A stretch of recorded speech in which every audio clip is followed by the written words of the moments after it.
Welcome to Talking Meds on the PrescQIPP podcast, engaging conversations about medicines-related dilemmas. I'm your host, Jonathan Underhill.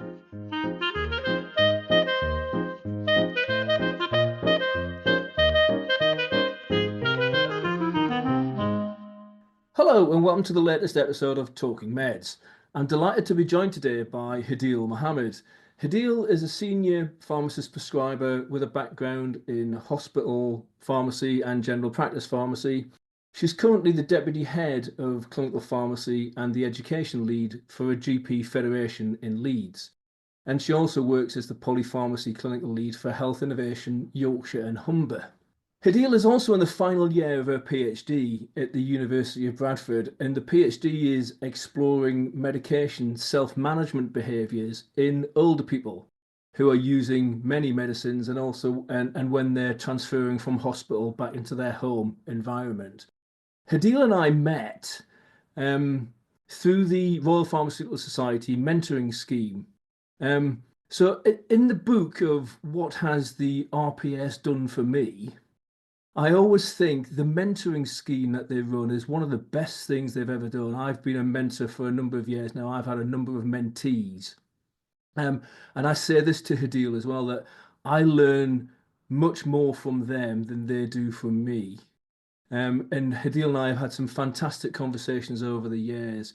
One of which was, should I do a PhD, Jonathan? And I said to her, really? Are you sure you can cope with doing a PhD as well as being a mum to 3 young children and doing these other jobs that you do? And despite me saying that, she went on and did her PhD anyway, which I think is going really well. Hadeel, we'll find out about that in a minute. We're going to talk today, though, in particular about a mentoring scheme that Hadeel has is the co-leader of with Emily Turner, which is called ENIGMA. So we'll find out a bit more about that. So Hadeel, tell us about your career journey so far and where you see it going, I guess. Hi, Jonathan. So I started off as a hospital pharmacist. So I did my pre-reg in hospital and I stayed on in that same hospital for about 5 or 6 years. And in my heart, I really thought I was going to be a hospital pharmacist forever. That was it. I loved that role and I saw my career. I just thought I'd go through every step, band 6, band 7, band 8, but and just make my way up potentially to the top, but who knows? But life has a funny way of working, doesn't it? And that didn't happen. So we ended up having to relocate for my husband's job at the time. And that meant I needed to leave that role, but I was actually pregnant at the time as well. So I wasn't like applying for another job while we relocated. I thought, oh, this is great. I'll just have a mat leave somewhere else. And it meant that when I was then looking for jobs, I was in a position where I needed to be part-time because of my personal circumstances. Then I had 2 small young children and I couldn't take on a full-time role, but it was really hard to find one. So in the hospitals that were now near me in the new location, there weren't any part-time jobs going. So I was scrolling through NHS jobs and the only part-time thing I could find was a general practice role at the time. And I hadn't ever considered that's another sector. And what attracted me to it was the fact that it was part-time. I'm not, that's the truth of it. So I explored it with no expectation that I would get the job because I thought, well, I don't really know anything about general practice. But it was lucky for me that the practice hadn't had a pharmacist before. So they also didn't quite know and what to expect and were happy to kind of to start it together. But that was 2016 and I've been in general practice ever since. So I've loved it. It's been fantastic. And in that time I've grown from being a practice pharmacist to then being a PCN lead pharmacist and being able to recruit my own team and develop them, which was really fantastic. And then obviously taking on that role as deputy head of the pharmacy for that federation. So now I'm supporting 7 PCNs, which is really amazing in that role as well. So yeah, here I am. Yeah, it's an interesting one, isn't it? I speak to lots of people who have got a plan Yeah. quite early on in their career, and they'll go, "This is where I want to get to. How do I get there?" And actually, some of the mentoring stuff that it's like Jonathan, what sort of things do I need to do in order to put myself in a good place to achieve that? Yeah. And lots of other people, probably the majority actually, do it in where serendipity or good luck or actually having an open mind to try things that are new can work really, really well. And I always say to people, just be open to new things. Have a go. If it doesn't work out, you're a qualified pharmacist. You will always find something, some work to do. Have an open mind. Go and explore and see what happens about that. I think the other thing that comes across to me is your passion for education as well. Yeah. And I know your role at the HIN is really important as well, isn't it, Hadeel? Yeah, exactly. So actually that's a key thread in a lot of the things that I've done is education, training, mentoring. So they're the things that I'm really passionate about. And I think that comes through in the roles that I ended up taking. Um, that's kind of probably the common link between them all. But even as a band six, I remember um saying that I wanted to create a program for the pre-regs because I'd done my pre-reg there, so I knew what it was like. And I did. I supported the team to create a program and was a mentor for the next set of pre-regs. So that's something that I suppose I've done from early days. So talking specifically about mentoring, then, as I said, that's how we came across each other, isn't it? Why is it that mentoring is important to you? Um, I think it's because I've gained so much from it as a mentee myself, but as a mentor. So, like I said, I've mentored from very early days, and it's always been something I've done, whichever role I've taken on. Um, but it's the fact that it can really change the trajectory of your career. A good mentoring relationship can be integral to that success. And I felt that personally, by the wonderful mentors that I've had throughout my own journey. So, and then it's when you get to that point where you feel like you have something to give back, you then want to be a mentor for other people because you know how much it impacted you. So it's that almost that lovely cycle of having been supported and then wanting to support other people. But I do feel, like you said before, that you continue to benefit even if you are no longer a mentee. When you mentor others, it really is a two-way thing because you learn a lot from your mentee and it helps you to reflect on your own practice as well. I completely agree, and I was being slightly kind of joking earlier, but I do actually mean that. I learn so much from the conversations that I have with early career pharmacists, um, and it's really something that I enjoy as a mentor actually, and get a lot out of myself. I think the other thing that I come across, especially, and I, I, I, I I think there is complex psychological reasons for this, and this probably brings us on nicely into the ENIGMA program. But in female pharmacists in particular, there is that imposter syndrome that a lot of female pharmacists have, where they don't think they're good enough to do a job or apply for a job or do something. Whereas I'm not sure that's as commonplace in people like me, who look like me, Yeah, white, male, um, pharmacists who perhaps don't have that imposter syndrome. And I think having those conversations with someone can really help that. I hope that the conversations we've had, Hadeel, has given you the confidence to do what it is you really want to do and what you're good at. yeah, 100%. Imposter syndrome is massive, and I don't think I really understood it until I'd say the last couple of years. Maybe when it's been at its highest, that's why. But for me, mentors give me that confidence boost that I need, and they often see things in you that you can't see yourself. It sounds really cheesy, doesn't it? But they can see that potential, and I felt a lot of reassurance from that, that it was somebody else who often your mentor isn't from your a very close circle as well. So you actually trust them more because you're thinking, well, actually, if this person who doesn't, hasn't known me forever and doesn't work with me is saying that, it kind of has a bit more weight to it as well that someone from outside of that work circle is saying that no, you should go for that and you have got the skills and kind of encourages you to take those steps. Yeah, no, completely agree. Thanks for that. So specifically to talk about ENIGMA then. So ENIGMA stands for Enhancing Leadership Amongst Ethnically Diverse Female Pharmacists. So it's one of these acronyms that's a bit of a stretch, isn't it? So you've got the Enhancing Leadership Amongst Ethnically Diverse Female Pharmacists, but it's fine. It works really well. I really wanted It's the a word me enigma. acronyms should be memorable, and Yeah. Enigma is a very memorable acronym. So tell us about Enigma then. Tell us what it is and how it came about. So that's a lot of things. Enigma is essentially a mentoring scheme. So it's a very simple concept. It's nothing entirely new in that sense. It's based on mentoring relationships. But what's different about it is that it is specifically for female pharmacy professionals who are from ethnically diverse backgrounds. And I suppose the biggest question people probably have is usually, well, why have you had to do a mentoring scheme just for that group of people? Like you said before, there are really good mentoring platforms already, like the RPS, NHS Leadership Academy. There is lots of them already there, which are available to everyone. But what we do know is that there is a specific underrepresentation of female pharmacists from ethnically diverse backgrounds within the pharmacy workforce in England, is what we've got data for.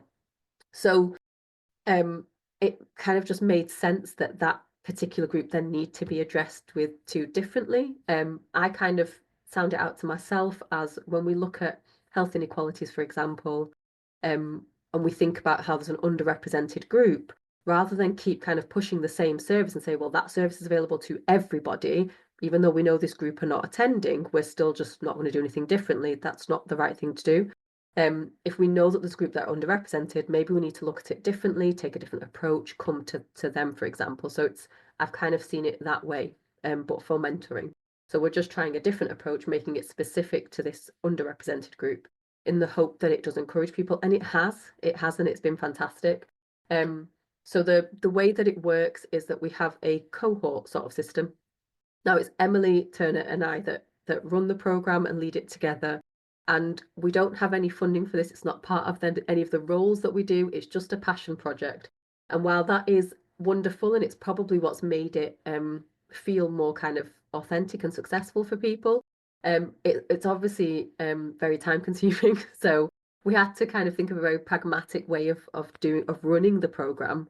And cohort seems to work well for now. So we just do one a year, September to February, March time. So it's a 6-month relationship that we suggest. And we have mentors that, again, volunteer their time because this is something that they feel passionate about.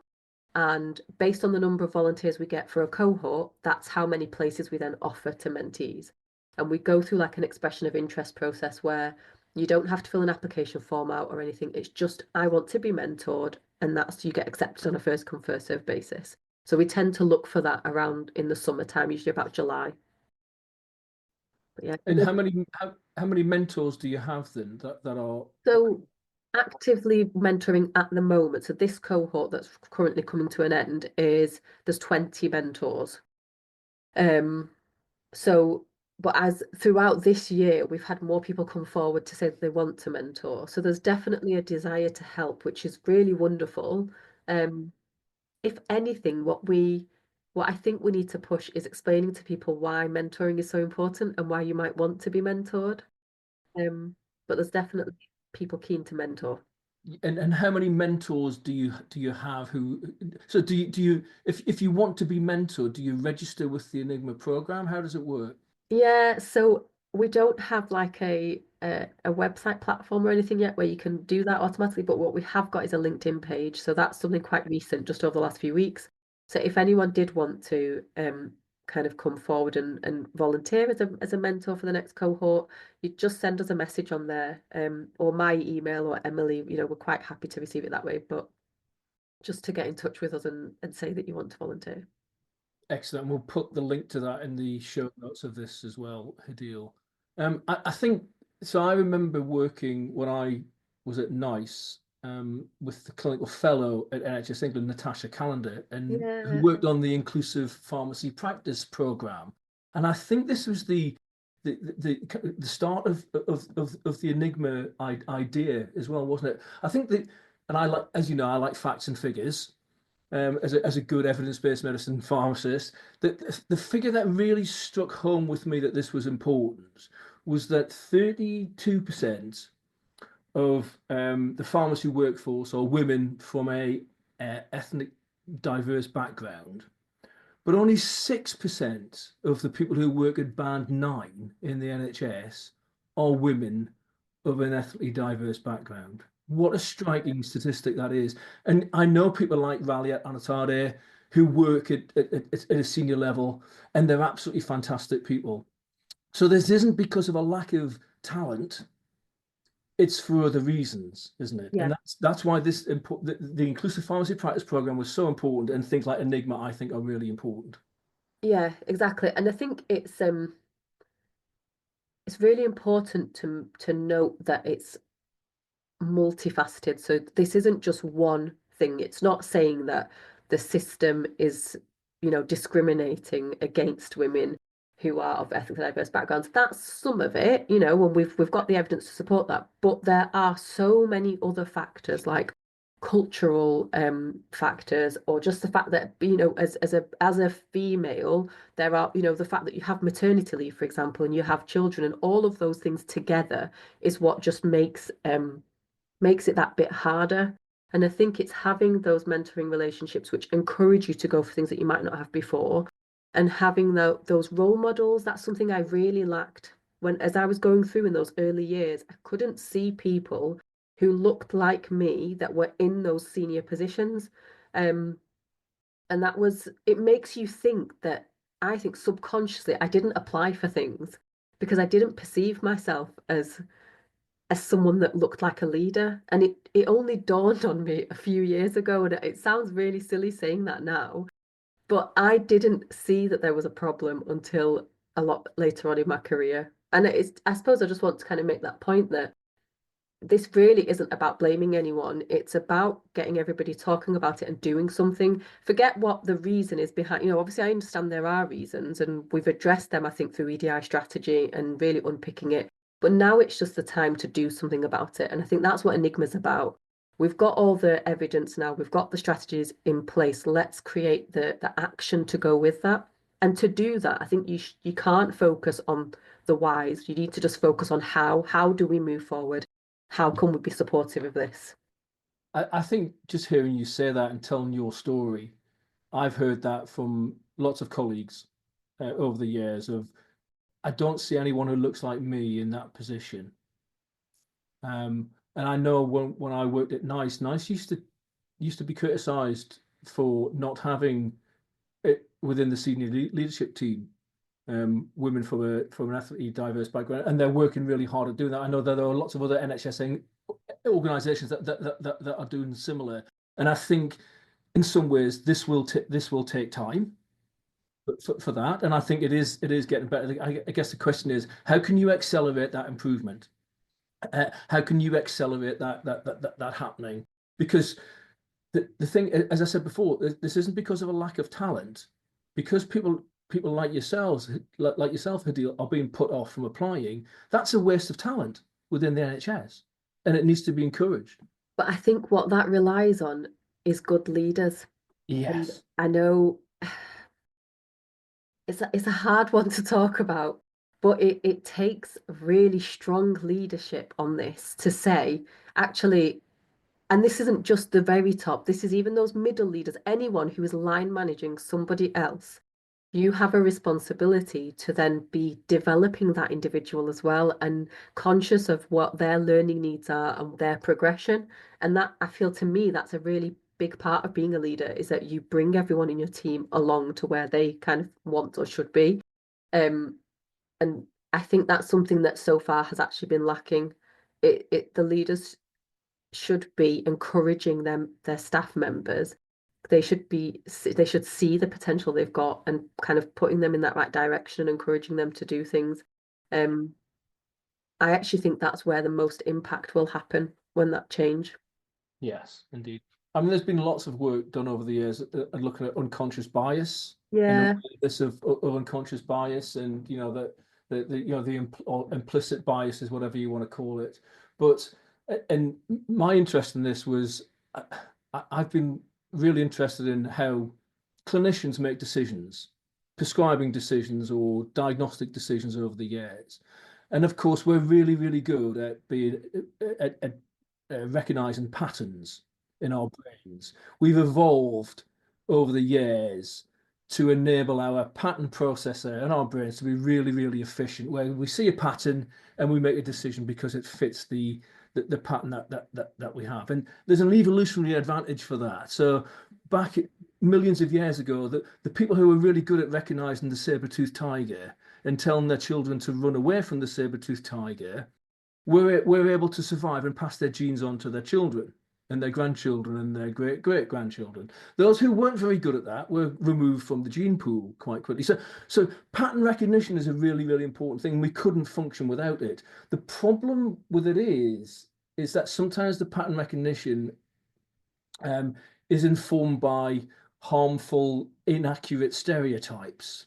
So you see something, and then it's really hard to turn your brain off from seeing something that's an inaccurate stereotype, isn't it? And I think there's been lots of work done over the last few years of making people aware of their unconscious bias. That you're not a bad person if you have unconscious bias. It's just a human trait, but it's being aware of it and making sure that you don't act on it, yet that your behaviors aren't influenced by that. It's okay to think it, but just don't act on it potentially. Yeah, I think it's I agree that I don't think you can move forward with this until we are able to almost like be honest with ourselves and consider our own unconscious biases, because we all have them. Like you said, I think it goes beyond gender and race and anything else. Everybody has them. It's a natural thing. So if I went into a room and saw another professional that looked like me or had wore a headscarf, for example, so that for me that's another layer of like difficulty in some ways, because I'm visibly of like my faith is visible as well. It's like another thing, but um I I may feel like, oh, that like a nice feeling, like, oh, like happy to see somebody else like me. And that stems from an unconscious bias, essentially, that that's a familiarity for me, isn't it? And I might go to that person and speak to them first. But it's about recognizing that as much as that doesn't come from a bad place, it's still something for me to be mindful of, that doesn't then influence the only people I speak to or deal with or meet with or work with then look like me and behave like me. Um, it's about being comfortable, but I don't think you can get past that and truly accept everybody until you are aware of your own unconscious biases. And then when you see it, then you can be like, oh, actually, you know, that's not how I should be, but maybe making those assumptions and whatnot in the workplace. Yeah, that affinity bias, you see that all the time, don't you? And again, that's just a human trait that you tend to like or um, move towards people who either look like you or share the same interests and sort of beliefs as you. So yeah, that affinity bias is really, really quite important. So in terms of the Enigma program, then what are the future plans for it, Hadeel? Oh, when I first thought about it in my head, I was like, right, this is this big project, and the whole NHS is going to run it, um, straight away. And obviously, that was unrealistic, and we've had to go backwards and actually start really small scale, grassroots, um, in one sort of location initially, just in Leeds, and then it's slowly growing. But it would be fantastic if it was fully adopted, across the healthcare system, because if anything, it's only in its second cohort, and the amount of interest that we've had has been huge, and the amount of positive um experiences that have come from it, even in that small scale, have been really big. I've had so many people from across the country reach out to me and ask me to speak either at their kind of local EDI meetings or to tell them how they can do something similar, how can they get more involved with Enigma. And that's fantastic, but it really opened my eyes to the fact that this wasn't just a small issue. Actually, everybody was having this issue across the country, and I really feel strongly that everyone should have access to it. There's no reason why Enigma can't be something that it is technically still accessible to everybody now. I'm just worried about capacity, because how long will people be happy to mentor for voluntarily? That's one potential issue. Although I am hopeful people will, because they genuinely care about it. But also for Emily and I, how much admin time can we give to it realistically amongst everything else that we do? And I don't want that to be a limiting factor that stops it. It needs to continue because there is a demand for it and it's impactful. We know it works. It's just trying to figure out how that is then made sustainable going forward. Yes, definitely. I think you can do these sorts of things on a short term or even a medium term basis on goodwill Yeah. and enthusiasm from people like yourself and Emily. But after a time, it needs to be done properly. It almost needs to be somebody's job to do this. Yeah, And, yeah, and, it does. and I do hope that maybe there's someone listening out there who will then approach you and say, well, actually, no, we could do this, and here's a platform, and here's some admin support to help with this. So I don't think there's anyone who says this is not a bad thing and this is a bad idea. You can see from the initial evaluation of Enigma that people like it, the mentors like it, the mentees like it, the mentees get something out of it, something material out of it, where they feel empowered and more confident about their roles going forward. So it's definitely a good thing to do. And as I said, some of the figures that you look at, there is a potential waste of talent here within the pharmacy workforce that needs to be addressed. So no, I think that's really helpful. So Hadeel, if we were to tell people what the take home messages be for this, do you think?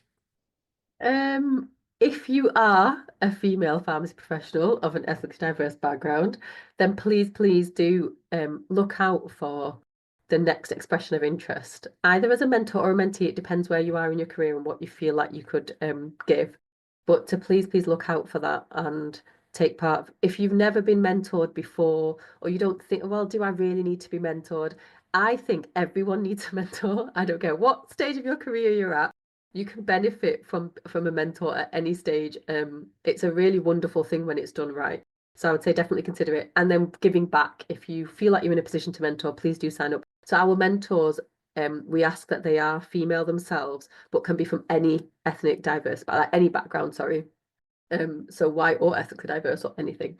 Um, and number two would be I have a think about career pathways. So you heard from mine that mine was definitely not traditional and it's still very squiggly and all over the place. So just to say to people that that's perfectly okay to have that non-traditional pathway, and almost actually expect it in this day and age because most of us don't have that traditional pathway anymore.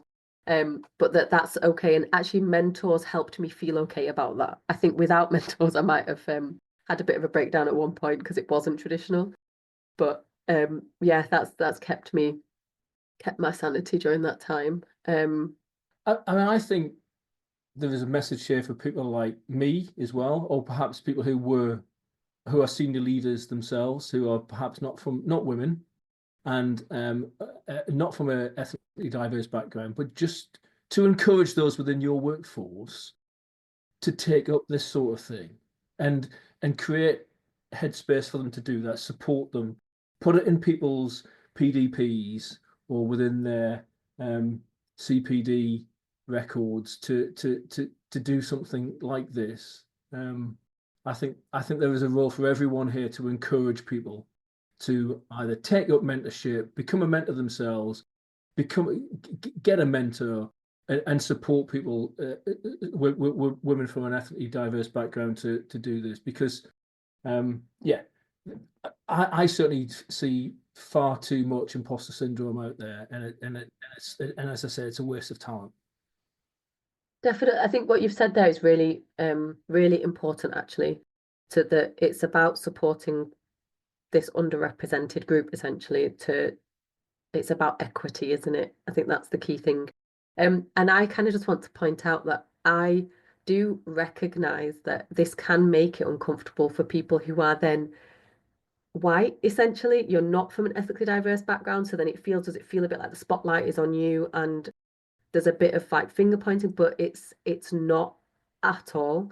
And it's really appreciated when your white colleagues come forward and support it. So for me, Emily's allyship in this has been really invaluable. And she's able to really openly and honestly talk with me about this. And neither of us feels that we need to be defensive about it or, you know, kind of like really overthinking our words. We can be really straight with each other. And I think that's the bit that we've not quite cracked in the workplace. People are understandably really worried about saying the wrong thing, using the wrong terminology because it changes every 5 minutes. I don't even think ethnically diverse is the right thing anymore. I think it's global majority. but you can't keep up with which phrase to use. So I think it's just, I suppose I'm trying to say to everybody that please don't let that be a barrier. There are enough barriers. We just need to see it for the right, that people are trying to do the right thing with the right intentions, and it's just about making the workplace more of an equitable place for everyone, so that there isn't, to try and remove that awkwardness as best as we can. Brilliant. What a fantastic way to finish this podcast, to deal on that message. Thank you very much for being a superb guest, and another fantastic conversation between the two of us, certainly from my point of view anyway. No, So thanks. thanks very much for joining us. Thanks, Jonathan.